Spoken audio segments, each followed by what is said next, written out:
Here are 3 simple ways to amplify your ChatGPT game.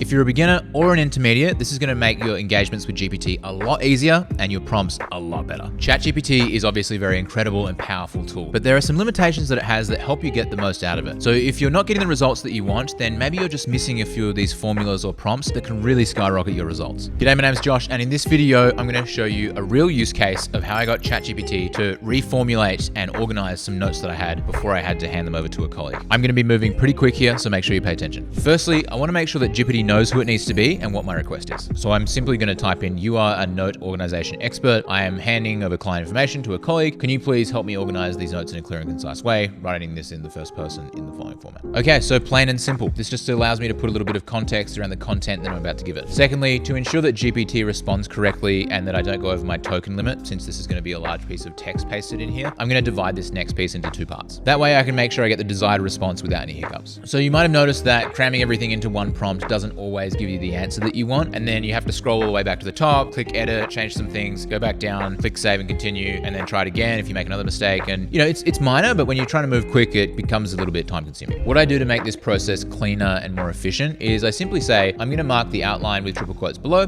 indicating the spaces to be filled by entry bracket, ...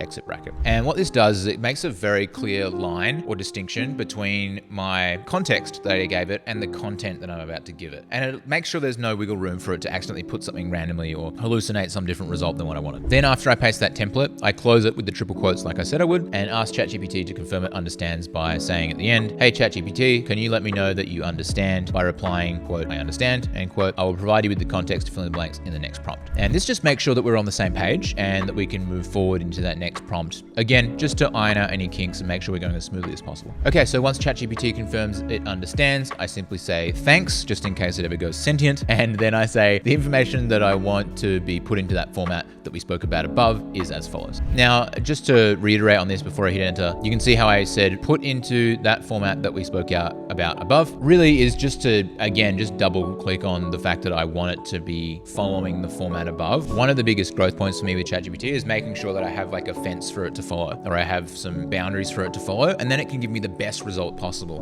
But if I'm lax with what I'm saying, then it can sometimes go a little bit outside of the field. And really what you're looking at is garbage in, garbage out. The more refined you can be and the more you can look at its restrictions, and the better the result that you're actually going to get at the end. And this is where ChatGPT can really shine. And then next, I really simply just post the information I wanted organized, and voila, it's been reorganized in a really clear way. And it allows me to just really shorten down the time of having to reorganize these notes. And I can just use this template repetitively for any call that I have in the future. And you can literally just take this prompt, we'll put it in the comments down below, and you can just take it and use it however you want.